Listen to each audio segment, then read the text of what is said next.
Muy buenos días, para mí es un placer poder acompañarlos en el Congreso de ALGIA. Yo les voy a estar hablando de retos en el manejo de cáncer en pacientes con demencia. Yo soy la doctora Karina Fallas, soy de Costa Rica, soy médico psiquiatra y durante mi proceso de trabajo estuve trabajando en un hospital general, que es el Hospital México, a donde básicamente de mis mayores gustos y placeres, ¿verdad? Fue poder aprender y poder aportar y poder ayudar un poquito a los pacientes, no solamente desde el punto de vista de psiquiatría, sino también poder acompañar a los pacientes con cáncer que de alguna u otra forma iban a tener alguna correlación y que yo les iba a poder aportar. Así que justamente de ahí sale mi amor, ¿verdad? Mi cariño, mi respeto hacia el manejo de pacientes oncológicos. Y me di cuenta en el proceso que básicamente había una necesidad, ¿verdad? Con respecto a la parte emocional. Y un tema que me apasiona muchísimo, ¿verdad? Es la parte de los adultos mayores. Y por eso, ¿verdad? La idea de poder traerles un poquito de la combinación tanto de la parte emocional como de la parte oncológica, aportándoles a través del manejo o el reto que sería el manejar pacientes que tienen una demencia y que además tienen un diagnóstico de cáncer. Entonces vamos a ver, ambas patologías tienen una relación que es directa justamente porque son patologías que también tienen que ver con edad. La demencia es una patología que es más de adultos mayores. Entre más grande es la persona, más de 80, más de 90 años, más posibilidades va a tener de poder padecer o de poder tener una demencia. Y el cáncer no es que está exento a ninguna edad, pero básicamente todos entendemos que tenemos algunos factores de riesgo que con la edad se van a ir incrementando. Ahora, viendo esta lámina, vean qué importante. La prevalencia de la demencia de un 5 a un 8% en pacientes de 65 años y hasta un 30%, y uno tiene claridad que este número va a ir incrementándose conforme vamos incrementando, ¿verdad? Nosotros vamos creciendo en edad y al mismo tiempo vamos teniendo una población cada vez más longeva. Vean que hasta un 30% en pacientes arriba de los 90 años.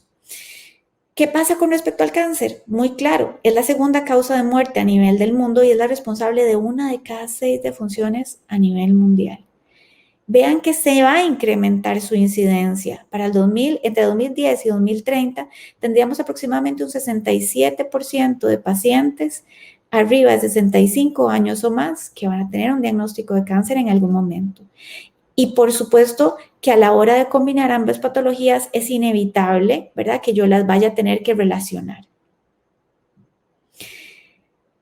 Uno de los puntos más importantes de toda la charla tiene que ver con esta lámina y es que pacientes con enfermedad mental severa tienen una mayor mortalidad y una disminución en la expectativa de vida en comparación con población general.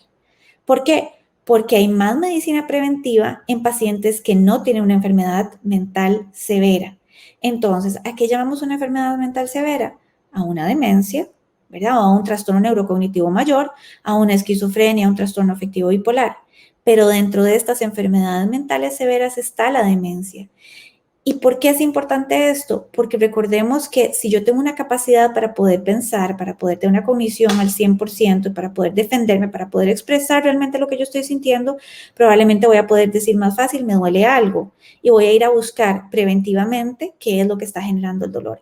Pero en una persona con una enfermedad mental mayor o una enfermedad mental severa, lastimosamente, no en todos momentos van a tener esta capacidad como para poder expresarse, para poder hablar o para poder comunicar qué es lo que están sintiendo y qué es lo que los está afectando.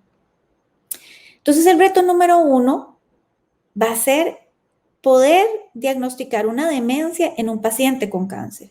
Pero entonces el paciente va a llegar primero al servicio de oncología o al servicio de medicina interna, de medicina paliativa, y si hay una sospecha porque hay algo que estamos viendo como que el paciente no está logrando entender o que los mismos familiares están denotando o están describiendo que el paciente puede tener muchísimas quejas, ¿verdad?, que no se correlacionan tanto, bueno, ¿hasta dónde este médico que va a ser el que primero va a hacer el abordaje porque está viendo el cáncer, va a decir, no, yo aquí ocupo un poquito más de ayuda porque puede que necesitamos esclarecer qué es lo que está pasando desde el punto de vista emocional?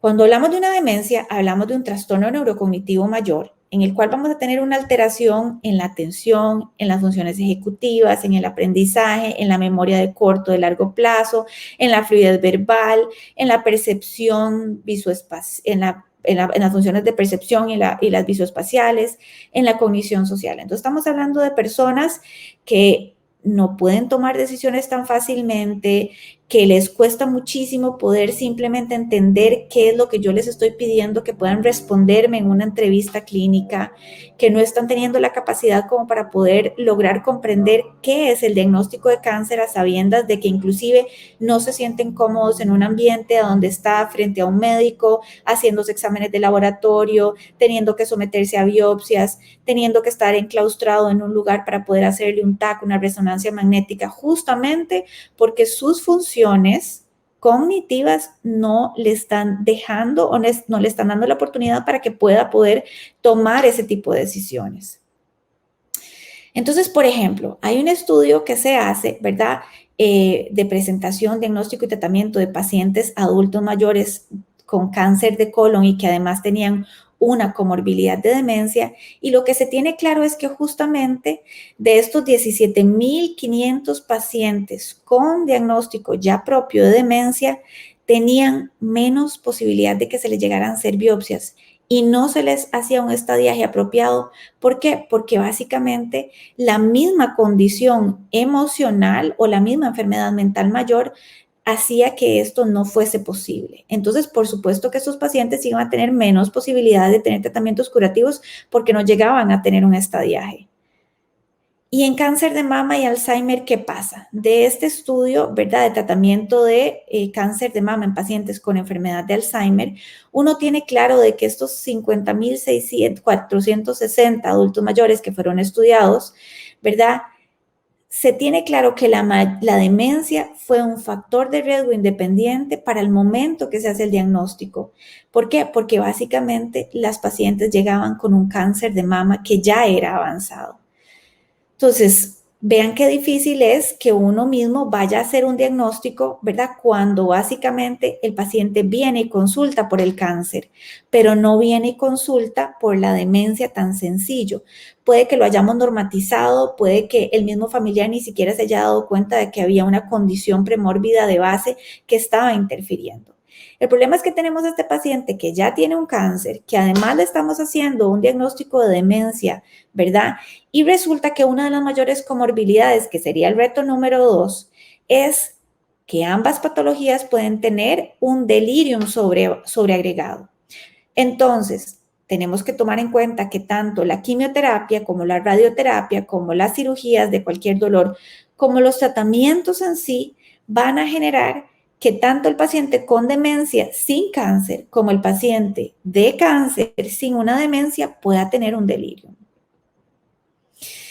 Y los pacientes con cáncer, ¿hasta dónde van a ser valorados por este delirium? ¿Verdad? Entonces, ¿qué pasa? Ya nosotros sabemos que el delirium causa un aumento en la morbimortalidad, va a alterar o disminuir las funciones cognitivas, va a generar mayor distrés, mayor burnout en los cuidadores, que son las personas que van a estar a cargo de este paciente, y por supuesto que entonces va a alterar, como hablábamos con anterioridad, la atención, la conciencia, la cognición, y esto va a dificultar el manejo de este paciente oncológico.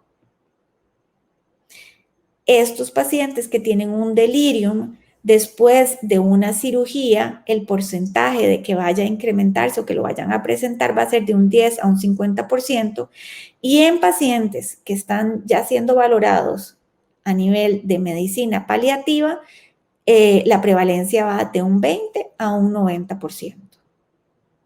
¿Por qué es importante el delirium? Y aquí es importante que nosotros tengamos claro que el delirium más frecuente en pacientes que tienen una enfermedad oncológica normalmente es el delirium hipoactivo. El delirio hipoactivo, el paciente va a estar apático, no va a querer comer, va a tener, ¿verdad? Va a querer pasar durmiendo todo el día, no responde adecuadamente, ¿verdad?, hacia los estímulos externos, pero es manejable. Pero cuando nosotros tenemos un delirium hiperactivo o un delirium mixto, que es lo frecuente que se dé en un paciente con demencia, entonces este paciente puede que tenga momentos en que vamos a tener este delirium más bien mixto, a donde vamos a tener este letargo, pero al mismo tiempo este paciente que piensa que lo están persiguiendo, que tiene alucinaciones, que tiene delirios, que normalmente son paranoides, que grita, que es agresivo. Entonces, vean qué complicado, porque entonces va a ser un paciente que va a ser muy difícil de diagnosticar si yo no tenía la sospecha clínica de que teníamos ambas patologías y que además teníamos sobreimpuesto un delirio. En el reto número 3 es, a sabiendas de que esto es una patología que es tan frecuente tanto en paciente oncológico como en paciente con demencia, ¿cómo puedo yo prevenirlo? ¿Qué cosas tengo que hacer? Si yo tengo claro que hay efectos propios del cáncer, como metástasis del sistema nervioso central, como síndromes paraneoplásicos, como el manejo del dolor, constipación, náuseas o toxicidad de la misma quimioterapia, puede propiciar un delirio o efectos propios del tratamiento de cáncer por la multimorbilidad, la polifarmacia, las infecciones, las alteraciones metabólicas, el insomnio o la desnutrición, igualmente son ambas condiciones que me pueden incrementar el que el paciente tenga este delirium. Entonces pareciera que yo podría, si tuviera un equipo interdisciplinario, tratar de ver la posibilidad de poder prevenirlo. Y la literatura habla de que uno podría prevenir delirium de un 30 a un 40%. Entonces, si yo tengo claro de que puedo llamar a hacer una interconsulta de geriatría, tratar de que el paciente no esté tan inmovilizado, teniendo rehabilitación, no solamente física, sino cognitiva. Ojalá capacitar el personal de enfermería y a los familiares con respecto a cosas que son puntuales, que el paciente esté acompañado, que nosotros lo estemos orientando en tiempo y espacio en persona constantemente, que lo estemos llevando al baño, que si tiene dolor, que nosotros podamos preguntarle o que podamos evaluar a través de las facciones del paciente, ¿verdad? Si es que realmente necesitará, si es que dejó de comer, entonces, bueno, vamos a darle de comer, si es que no está tomando líquido, todo esto me va a ir diciendo que el paciente puede que esté deshidratado, se le bajó, ¿será que está deshidratado? ¿Se le bajó el sodio? ¿Será que entonces está deshidratado y estamos con un tratamiento antibiótico que realmente, ¿verdad? También puede afectar los riñones y que vamos a tener como que tomar esas cositas en cuenta, vamos a tener que anticiparlas justamente para poder minimizar la posibilidad de un delirio. Y para eso tenemos que sentarnos a hacer una evaluación de los factores precipitantes, tener claro cuáles factores de riesgo tenemos y dar el manejo si es que realmente lo necesita. El veto número 4 tiene que ver con el dolor. ¿Por qué? Porque básicamente el dolor y la demencia va a hacer que el paciente pueda tener muchas mayores alteraciones o trastornos de conducta o síntomas psicológicos que van a ser propios de la demencia. Y va a ser mucho más difícil que yo pueda tratar de manejar o ayudar en la parte oncológica de este paciente. Lastimosamente, el dolor es subdiagnosticado y cuando es subdiagnosticado en pacientes que no tienen la capacidad de poder expresar abiertamente cuánto dolor tienen y que lo podamos objetivizar, va a ser también subtratado. ¿Qué pasa? Normalmente los cuidadores formales, o sea, nosotros los médicos o el personal de enfermería, vamos a infraestimar el dolor y si lo reconocen, puede como que no valoren que la intensidad es tal cual como el paciente realmente lo tiene. Y los familiares, ¿verdad? O los cuidadores informales, la muchacha que ayuda en la casa, ¿verdad? El primo, el papá, el hijo, van a sobreestimar el dolor. Al final, lo que nosotros queremos es que el paciente tenga una calidad de vida y para que tenga calidad de vida es importante que podamos manejar esta condición dolorosa. ¿Qué es lo que dicen los estudios? Que cuando no se mejora o cuando no se maneja adecuadamente el dolor, dentro de los síntomas psicológicos o trastornos de conducta que principalmente los pacientes van a llegar a tener es una ansiedad, que vean que es la puntuación más alta, de 85%, la irritabilidad y la labilidad, que va a hacer que el paciente se ponga agresivo, la agitación, ¿verdad? Y entonces, ¿qué es lo que uno quisiera? Que el paciente sea manejable para que sea tratado de la manera adecuada. Si el paciente, yo tengo claro de que tiene un dolor que es manejable, probablemente yo voy a poder ayudarle a que estos síntomas o trastornos de conducta y síntomas psicológicos yo los pueda manejar o apañar de la mejor manera y que el paciente tenga la posibilidad de recibir el tratamiento adecuado. Cuando nosotros hablamos de los antipsicóticos, bueno, tenemos desde los viejitos como haloperidol, que todavía se utiliza, risperidona, quetiapina y en este momento el aripiprazol es uno de los nuevos que igualmente uno utiliza. Si uno está buscando sueño, va a utilizar más risperidona, quetiapina. Si está buscando más sedación sin sueño, haloperidol. Y si uno lo que quiere es que el paciente esté tranquilo, pero no tan sedado, el aripiprazol va a ser una muy buena opción para este caso. ¿Cómo manejar el dolor? Vean que es difícil poder objetivizar el dolor en pacientes con demencia porque básicamente no me van a, yo le puedo decir, bueno, le voy a poner la escala como para que me la señale, con suerte no la va a comprender. Entonces yo voy a tener que a través de las expresiones faciales, a través de los movimientos del cuerpo, a través de los cambios de interacción que pueda tener con otras personas, eso me va a dar una medida un poquito indirecta. Pero a la larga, la presión arterial que esté baja o que se le haya subido montones, que tenga taquipnea, que tenga taquicardia, que tenga sudoración, van a ser medidas que son un poquito más directas en el sentido de que van a ser un poquito más objetivas, pero que me van a ayudar para poder decidir cómo voy a tener yo que objetivizar como médico el dolor y cómo voy a tener que tratarlo. Algo que es importante es que la medicación, ¿verdad? Para el dolor oncológico igualmente puede tener otros efectos adversos que me pueden incrementar o me pueden generar que el paciente tenga mayor posibilidad de delirium. Y es porque pueden generar mayor sedación o estreñimiento, vómitos, pruritos, hipotensión. Y básicamente son cositas que son solamente importantes como de recordar. Cuando yo tengo un paciente con demencia, yo tengo que tener súper claro cuál es el beneficio que tiene el tratamiento del cáncer. ¿Por qué? Porque este paciente va a tener dificultades para comprender, no va a tener claro cuáles son los riesgos, la adherencia va a ser a través de los familiares, pero no a través del paciente. Y la quimioterapia, yo voy a tener que tener claro de que, ¿será que yo tengo claro que este va a ser un paciente, que la quimioterapia va a ser ayudante o coadyuvante? ¿Va a tener potenciales efectos secundarios que será que me van a empeorar o van a mejorar la cognición?